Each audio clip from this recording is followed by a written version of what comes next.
బాలీవుడ్ నటి కాదంబరి జత్వాని ఉన్నది కదా. మరిగా జత్వాని ముచ్చట్ల కొన్ని నమ్మలేని నిజాలున్నాయట. అయితే ఈమెకు సపోర్టుగా మహిళా సంఘం లీడర్లు మాట్లాడుకుంటా ఏమన్నారంటే,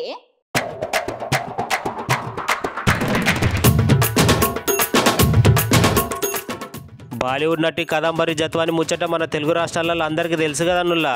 ఆమె మీద కొందరు రాజకీయ నాయకులు కావాలని కేసులు బనాయించి లోపలేయాలని చూస్తున్నారనే ముచ్చట మన అందరికీ తెలిసిందే.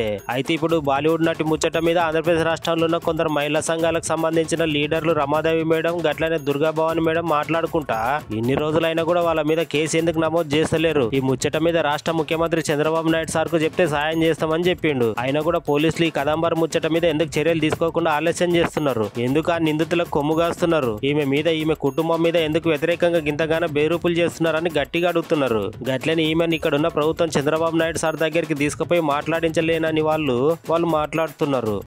పోలీస్ కస్టడీలో ఎందుకని ప్రూవ్ అండ్ మ్యాటర్ ని మీరు కోర్టులో ఇంతవరకు ప్రొడ్యూస్ చేయలేదు. ఆ అమ్మాయి ఇలా చీట్ చేసింది, లేకపోతే మనీ ఎక్స్ట్రాక్ట్ చేసింది, లేకపోతే ఇంకోటి చేసింది అని ప్రూవ్ చేయడానికి మీకు కన్సిడరబుల్ టైం ఉంది కదా. 7 days మీ పోలీస్ కస్టడీలో ఉంది. మీ పోలీస్ కస్టడీలోనే మీ పోలీసులు హెరాస్ చేశారని చెప్పేసి అమ్మాయి ఆరోపిస్తాను. నా నోరు నొక్కేశారు, మీరు ఏ మాట మాట్లాడినా సరే మొత్తం మీ ఫ్యామిలీ లేకుండా పోతుంది, మీరు జిందాల్ మీద ఏదైతే కేసు పెట్టారో ఆ కేసుని ఉపసంహరించుకోవాలా, దానిలో మీరు మాట్లాడకూడదు, అలాగే ఇక్కడ ఏం జరిగింది అనేది కూడా మాట్లాడకూడదు, మీరు అవన్నీ క్లోజ్ అయిపోయిన తర్వాత ఈ కేసు కూడా మీ మీద క్లోజ్ అయిపోతుంది, ఇది చెప్పారని అమ్మాయి ఆరోపిస్తుంది. అవునా కాదా తేల్చాల్సింది ఎంక్వైరీ కదా. ఎంక్వైరీ చేయమని మేము అడుగుతున్నాం, నిష్పక్షంగా ఎంక్వైరీ చేయమని అడుగుతున్నాం. అమ్మాయి ఏదైతే ఒక ఆరోపణ చేస్తుందో మీ మీద నన్ను హెరాస్ చేశారు, నన్ను హింసించారు పోలీసులు అని, మీరు కేసు ఫైల్ చేయాల్సిన అవసరం ఉందా లేదు? ఎందుకు కేసు ఫైల్ చేయాలి? మార్చి 16వ తేదీన ఈ అమ్మాయి జైల్లో ఉండగా క్లోజ్ చేశారు. ఏమని క్లోజ్ చేశారో తెలుసా? She's not coming to the court. అక్కడ పోలీసులు అందరికీ తెలుసు. ఇక్కడ పోలీస్ కమిషనర్కి వాళ్ళు లెటర్ రాశారు, హౌ ఇస్ షీ అని చెప్పేసి. ఆ పోలీసులు కోర్టుకి ఏం సబ్మిట్ చేయాలి? ఈ అమ్మాయి అక్కడ పోలీస్ కస్టడీలో ఉంది, జ్యుడిషియల్ కస్టడీలో ఉంది, so she could not come, so ఇంకా టైం ఇవ్వండి అమ్మాయి ఎవిడెన్స్కి అని కదా. I'm very grateful to the media for their responsible journalism.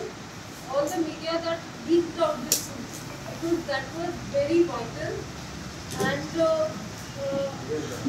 people of Andhra Pradesh who chose Honorable Chief Minister of Andhra Pradesh, the current Chief Minister of Andhra Pradesh, Honorable Chandrababu Naidu sir, who elected into power and gave him the reins of the state. He was elected with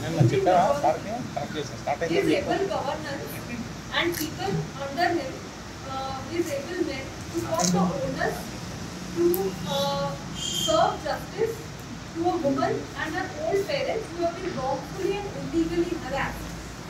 So that was a very noble initiative that these responsible men took up. I'm very sorry to see, very pained to see, this being used as a political weapon against them. Somebody that's just trying to serve justice to an innocent woman and her elderly parents.